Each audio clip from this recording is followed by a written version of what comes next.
자, 오늘 말씀을 보면 예수님께서 그 유대인들이 상종하지 않을 사람을 예수님은 상종해 주셨다라는 말씀이 나오고 있습니다. 오늘 말씀 보니까 예수님께서 이제 그 아래 그 사이 쪽에가 이제 유대거든요. 유대 그 아래 쪽에서 맨 위쪽 갈릴리 쪽으로 이제 올라가시는 과정 속에 그 중간이 사마리아입니다. 사마리아. 갈릴리 쪽으로 유대에서 갈릴리 쪽으로 올라가려면 사마리아를 이제 통과를 해야 되는데 예수님께서 그 사마리아 지역을 이제 들어가셨다라는 말씀이고, 그 사마리아 지역에 들어가셔서 어느 동네에 갔었다 했어요? 거기는 안 나와요. 성경에 나오지. 수가라는 동네에 가서 사마리아 여인을 만나신 광경을 우리가 볼 수가 있습니다. 그래서 우물가에서 그 앉으셔갖고 사마리아 여인과 대화를 나누시는데 7절 말씀 보니까 그 사마리아 여인한테 예수님께서 뭐라 그러시죠? 물을 달라고 이제 요청을 하셨습니다. 자, 근데 물을 달라고 하면 물 주면 되잖아요. 근데 9절 말씀을 보면 이 사마리아 여인이 이 물을 달라는 예수님의 그 말을 듣고 놀라면서 그러한 얘기를 하죠. 당신은 유대인으로서 어찌하여 사마리아 여자인 나에게 물을 달라고 합니까? 그러한 얘기를 해요. 당신은 유대인으로서 사마리아 여자에게 물을 달라냐. 그 다음 말씀 보니까 이유가 있었죠. 왜입니까? 이는 유대인이 사마리아인과 상종하지 않았기 때문이다. 그렇게 말씀을 하고 있어요. 지난주도 이제 유대인이 강도 만나갖고 죽어왔을 때 그 강도 만나고 죽어가는 유대인을 도와준 사람이 누구라 했습니까? 사마리아인. 사마리아인은 그 유대인을 도와줘야 될 사람이 아니에요. 왜 아니죠? 원수 같은 사람이기 때문에. 그렇죠. 그러니까 이 유대인들은 사마리아 사람들을 사람으로 취급 안 했으니까요.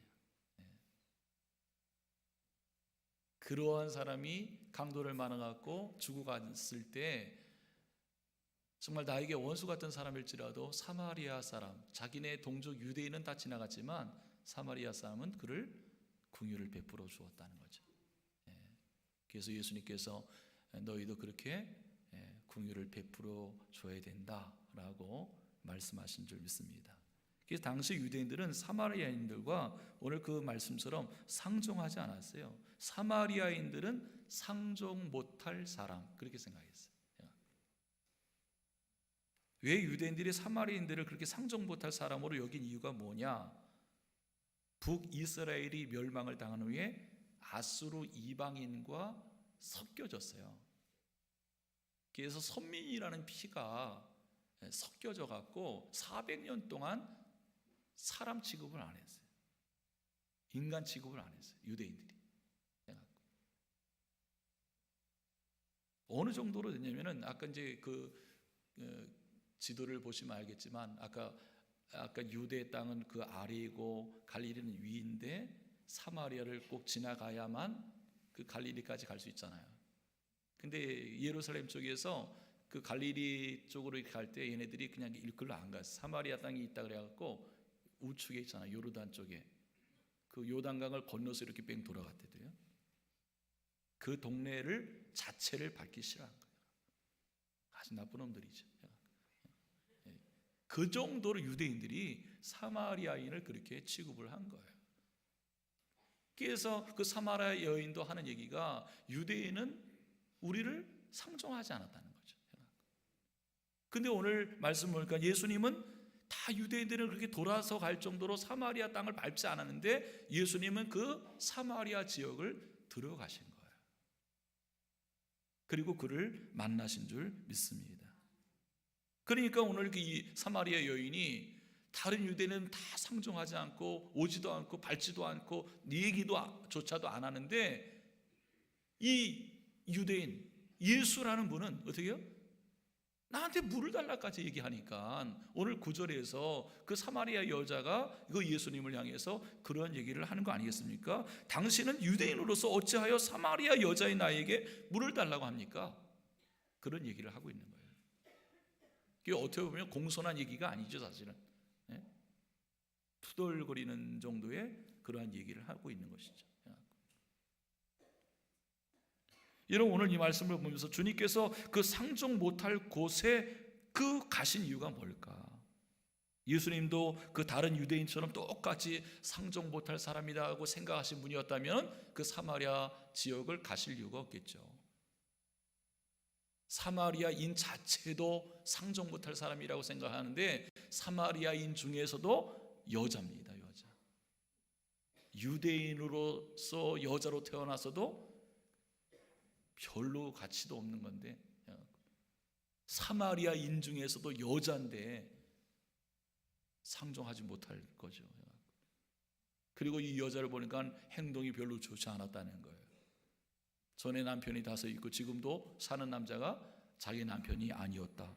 행실이 좋지 않아요. 그러니까 정말 이 사마리아인은 유대인으로서 상종 못할 여자로 보이는 거죠. 그러면 이 여자에 대해서 예수님이 모르기 때문에 그냥 만나느냐? 그렇지 않습니다. 이 여자가 정말 유대인으로서 상종 못할 여자인 줄을 예수님은 다 아시지만 그러나 다 아시면서도 그 여자를 만나신 거죠. 여러분, 그것이 은혜인 줄 믿습니다. 그것이 주님의 사랑. 여러분, 저와 여러분들은 예수를 믿잖아요, 그죠? 내가 만들어 놓은 예수를 믿는 건 아니잖아요. 오늘 말씀에 나온 예수님을 믿는 거죠. 그 예수님을 믿고 그 예수님의 말씀을 따르고 그 예수님 말씀을 순종하는 사람 아니겠어요? 근데 예수님 당신은 상종 못할 사람을 상종했다면 우리들도 주변에 살아가다 보면 상종 못할 인간들 있죠. 예? 그러면 상종해야죠. 예수님이 했다면. 아멘. 그래서 상종이라는 단어를 찾아보면 헬라어로 싱크론타이란 말을 쓰는데 이게 뭐냐면 함께 그릇을 사용한다, 좋은 친분 관계를 맺는다, 친하게 지낸다, 친하게 대한다, 그 뜻이에요. 상종이라는 말이. 예수님도 그렇게 상종 못할 여인이었지만 상종해 주셨다면 예수를 믿는 우리도 당연히 이 주님의 뜻에 어떻게 해요? 따르고 순종해야죠.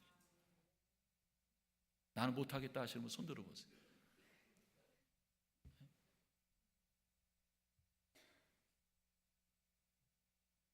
손 들으신 분 지하에 갔다 오시면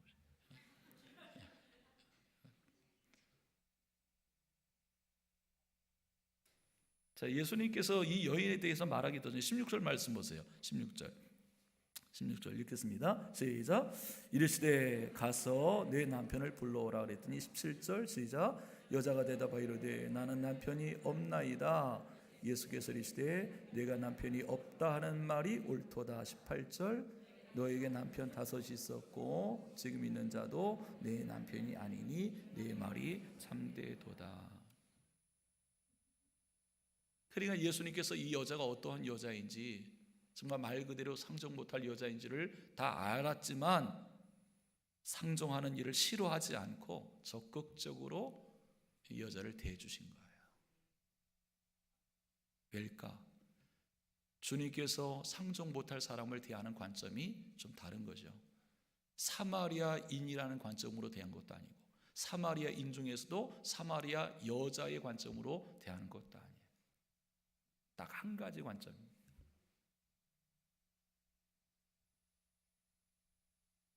이 여자도 구원받아야 될 여자, 그거로 보신 거예요. 여러분, 전도라는 것은 이 사람은 돼, 이 사람은 안 돼, 그런 게 아니에요. 오히려 이 사람은 안 되라고 할 그 사람이 구원을 받아야 되겠죠. 오늘 예수님께서 이 사마리아 여자에 대해서 내가 예전에 남편이 5 있었고 지금 있는 남자도 네 남편이 아니다. 많은 사람들이 손가락질을 당하는 그러한 사람이기 때문에 오히려 예수님은 구원이 필요한 여자로 보신 거죠. 아멘. 그래서 예수님께서 늘 그때 당시 굉장히 비난을 받고 비판을 받는 이유 중에 하나가 뭐냐면은 상종 못할 사람을 자꾸만 만나시는 거예요.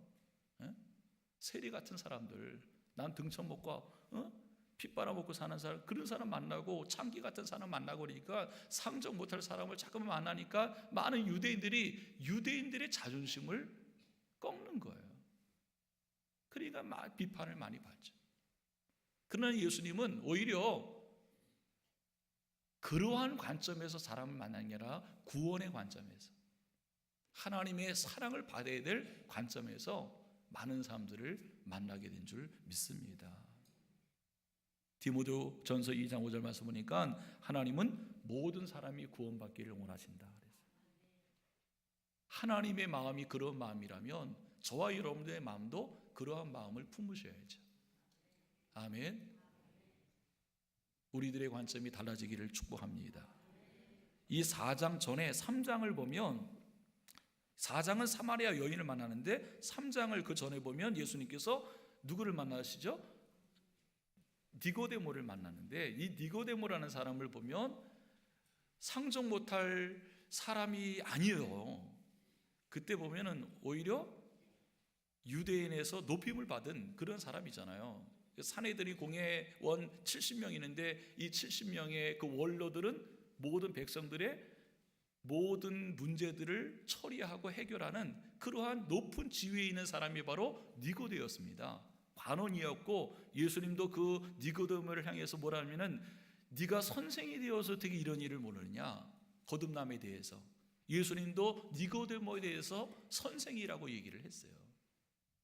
그러니까 3장 말씀을 보면 정말 지위가 높은 사람도 예수님이 만나고, 4장 같은 말씀을 보면 정말 상종 못할 사람이라고 얘기를 듣는 그런 사람도 만나고, 예수님은 누구도 상관없이 유대인이나 헬라인이나 모두가 다 구원을 받아야 된다는 거죠. 하나님의 사랑을 받아야 된다는 거예요. 아멘. 그러한 주님의 마음을 우리가 품고 살아가는 것이 크리스찬의 모습인 줄 믿습니다. 그래서 3장 그 1절 말씀을 보면 니고데모를 만나는데 유대인의 그 지도자였고 최고 공회 의원이었습니다. 자, 니고데모를 만나고서 나누신 말씀이 뭡니까? 사람이 거듭나는 게 무슨 뜻이냐, 그죠? 사람이 거듭나는. 거듭이라는 것은 두 번이라죠. 거듭. 사람은 2번 태어나야 된다는 거예요. 여러분, 한 번 태어나시면 안 돼요. 2번 태어나죠. 한 번은 부모의 자녀로 태어나지만 또 한 번 더 태어나야 되는데, 그것은 누구의 자녀로 태어날까요? 하나님의 자녀로 태어나야 돼요. 하나님의 자녀로 어떻게 태어날까요? 예수 그리스도를 나의 구주로 믿고 영접해야 두 번째 하나님의 자녀로 태어나는 거죠. 그래서 요한복음 1장 12절 말씀, 그 예수 그리스도를 영접하는 자, 그 이름을 믿는 자들은 하나님의 자녀로 태어난다, 거듭난다. 그러면서 요한복음 3장 3절에서 예수님께서 그 니고데모를 향해서 말씀하셨죠. 뭐라고 했습니까? 진실로 진실로 이르노니 사람이 거듭나지 아니하면 하나님 나라를 볼 수가 없다. 할렐루야.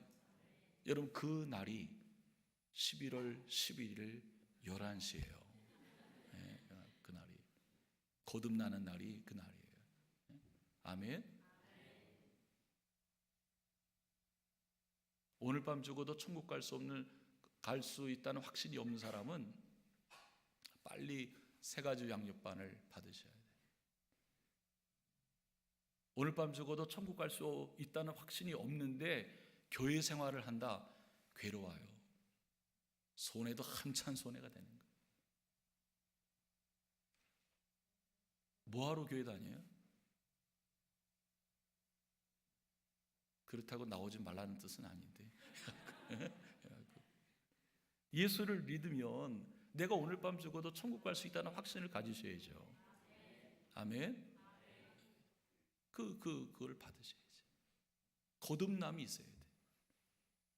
내가 예수를 믿고 하나님의 자녀로 다시 태어난 하나님의 자녀라는 확신을 가지셔야 돼.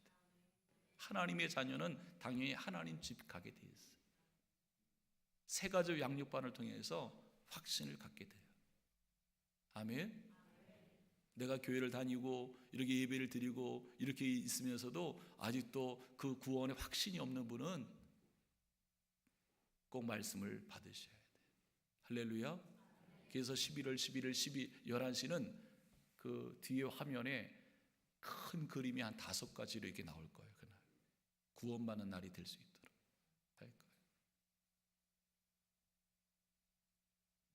그러니까 예수님께서 3장에서 그 유대인 중에 가장 고상한 사람도 만나주신 것이고, 4장에서 유대인들이 가장 협오하는 상종하지 못할 사람도 예수님을 만나주시고, 다 모두가 어떻게 해요? 복음을 듣고 구원을 받아야 될 그러한 사람들이다 라는 뜻인 줄 믿습니다. 아멘. 여러분, 우리의 전도 대상자가 나에게 좋은 사람만이 아니에요. 내 주변에 상종 못할 사람, 그 사람도 복음 듣고 예수 믿고 구원 받아야 될 사람인 줄 믿습니다. 이러한 예수님의 관점을 가지고 세상에서 우리가 살아가셔야 돼요. 역사하실 줄 믿습니다.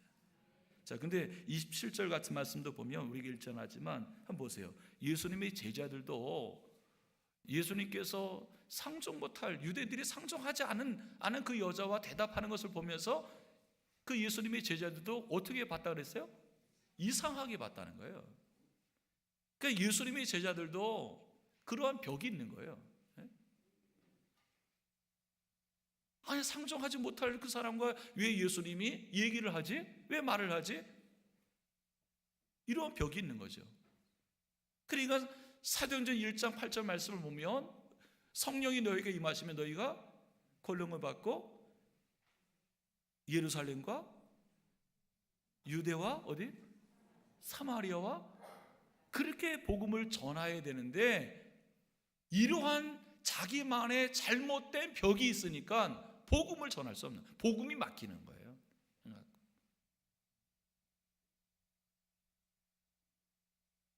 이런 걸 깨야지만이 진정한 전도자가 될 수 있어요. 크리스찬의 모습이 되는 줄 믿습니다. 그러니까 이러한 벽이 있는 한 자꾸만 복음 전하는 걸 자기 생각대를 가지고 왔다 갔다 하고 주저하고 전하지 못하는 거예요. 여러분, 예수님의 제자 누굽니까? 가장 주님 곁에 있는 사람이고 오랫동안 신앙생활하고 성령 충만한 사람인데 27절처럼 편견으로 상종 못할 사람이다 라고 얘기하고 생각하면 복음 전할 수가 없는 거예요. 여러분, 베드로, 예수님의 12제자 중에 베드로가 수지자 아닙니까? 근데 이 베드로도 그러한 벽을 깨지 못했어요. 근데 사도행전 10장 보면 고넬료라는 이방인이 잘 믿잖아요. 근데 고넬료 가정 전체가 예수 믿고 세례를 받았고 구원을 받아야 될 가정인데, 그때 성령께서 베드로를 보내기를 원하셨어요. 베드로 보내기 위해서 베드로가 이방 사람이 구원을 받을까, 이방 사람이 성령 충만을 받을까, 이러한 벽이 있었어요. 그래서 그 벽을 하나님께서 깨시기 위해서 베드로가 기도 중에, 환상 중에 하나님께서 한 그릇을 내려놓죠. 근데 그 그릇 안을 보니까 베드로 여태까지 먹어본 적이 없는, 거룩하지 못한 그런 것들이 들어있는 거예요. 근데 하나님의 음성이 들려옵니다. 너 그릇, 내가 내려준 그릇, 그걸 먹으라는 거예요. 그때 베드로가 얘기하죠. 하나님, 내가 이 더러운 것을 내가 먹어본 적이 없는데 왜 먹어보라고 그러냐고. 깨끗하지 못한 건 내가 먹을 수 없습니다. 그때 하나님이 막 야단치죠. 내가 거룩하고 내가 깨끗하다 그러는데 네가 왜 더럽다고 하냐? 누구 말이 맞아? 하나님 말이 맞는데 아직도 자기 중심의 벽이 있는 거예요. 하나님이 깨끗하다 그러면 나를 버리고 하나님이 깨끗하다는 것을 믿어야 되는데 베드로는 아직도 그 벽을 깨지 못하는 거예요. 그래서 하나님께서 베드로를 막 야단쳐요. 그 은혜를 받고 고넬료 이방 사람을 만나고, 거기서 고넬료 모든 가족들이 다 하나님의 사랑을 받고 구원받는 가족임을 보면서 세례를 주고 성령 충만을 받죠. 여러분, 예수를 믿어 갈수록에 교회 나와서 교회 밖으로 나갈 때는요, 나는 자꾸만 없어지고 말씀으로 충만한 상태에 나가셔야 돼요. 그래야 크리스찬의 모습이 보여지시는 거예요. 아멘.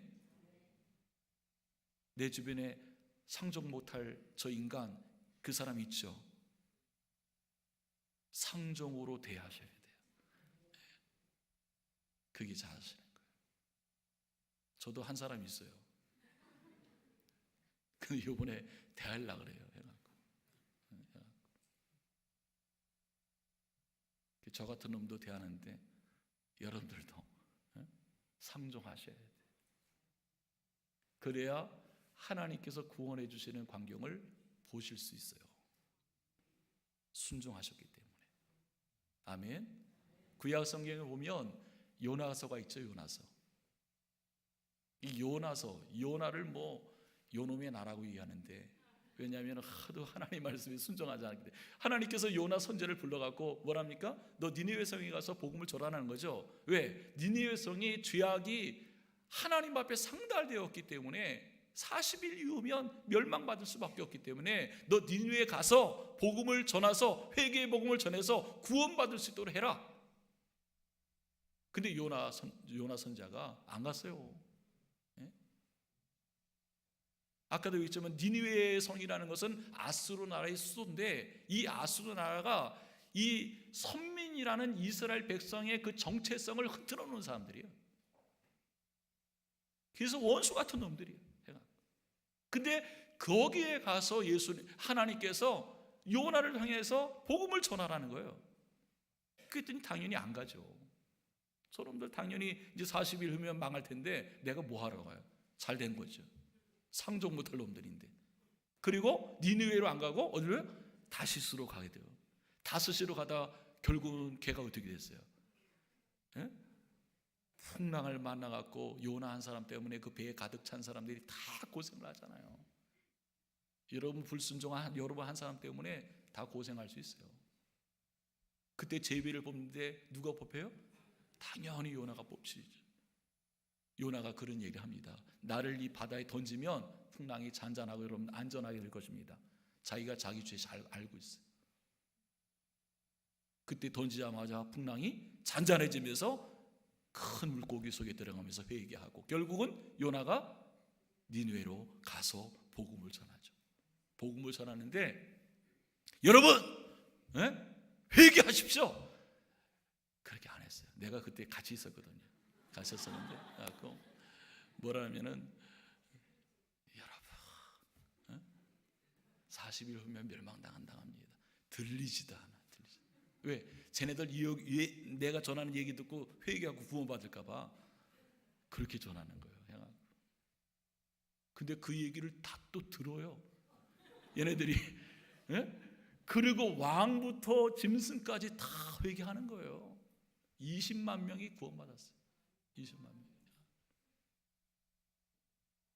나는 상종 못할 인간들인데 하나님은 그 인간을 구원하라는 거예요. 그 하나님의 뜻, 내가 저버리려고 그랬어요. 근데 하나님께서는 그렇게라도 하나님께서 구원해 주시는 거예요. 여러분 우리가 순간순간 살아가면서 전도 대상자를 이 사람 저 사람 구분하지 않기 바랍니다. 오히려 하나님께서는 내가 죄인처럼 보이는 그 사람이 구원받을 사람으로 명령하세요. 우리가 이 하나님의 뜻에 순종할 수 있기를 축복합니다. 여러분 결국 어떻게 합니까? 이 상종 못할 사마리아 여인을 주님께서 상종해 주심으로 말미암아 28절 말씀 읽겠습니다. 28절 어떻게 됐습니까? 28절 시작. 여자가 물동이를 버려두고 동네에 들어가서 사람들에게 이르되 내가 행한 모든 일을 내게 말한 사람을 와서 보라. 이는 그리스도가 아니냐 하니 그리고 그들이 동네에서 다 나와서 예수께 왔다는 거예요. 변화되어지고 전도자가 되어지고 상종해 주니까 변화가 되는 거예요. 상종해 주니까 구원받게 되는 거예요. 상종해 주는 것이 주님의 뜻인 줄 믿습니다. 우리나라 초기 교회사를 찾아보면 이 조선시대에 보면 4계급이 있었어요. 양반, 중인, 상인, 천인. 근데 10% 양반 계급에 속하지 않으면 모든 사람들이 다 사람 구실을 못했습니다. 특별히 그 중에 기생, 무당, 광대, 포졸, 백정, 또 고리장. 고리장이라는 것은 나무를 베껴갖고 장 만드는 사람. 또 어떤 사람이면 갓바치라는 것은 동물의 가죽을 벗겨갖고 실을 만들어 파는 사람. 요 일곱 천민이었습니다. 일곱 천민. 근데 미국의 그 사무엘 무어라는 선교사가 와갖고 천민들을 전도했어요. 천민들을 전도했는데 그때 당시 천민 중 백정 그 일을 하는 박성훈이 전도를 받고 예수를 믿게 되었어요. 그래갖고 그때 당시 어느 교회에 가냐면은 곤당골 교회가 있었어요. 곤당골 교회. 근데 그 교회 갔는데 그 다음 주일날 그 교회가 한 20-30명 모이는 교회였는데 다음 주일날 다 안 나왔어요. 교인들이. 그 20-30명이 누구냐면은 정부 관리직에 하는 양반들이었어요. 근데 양반들이 안 나오니 아시겠죠? 백정이 교회에 왔다고 해서 천민 백정이 교회에 왔다고 해서 상종 못할 사람하고 같이 신앙생활 할 수 없다고 나간 거예요. 그리고 나가갖고 그 옆 양반들이 다시 교회를 세우는데 홍문숙골 교회를 세웠어요.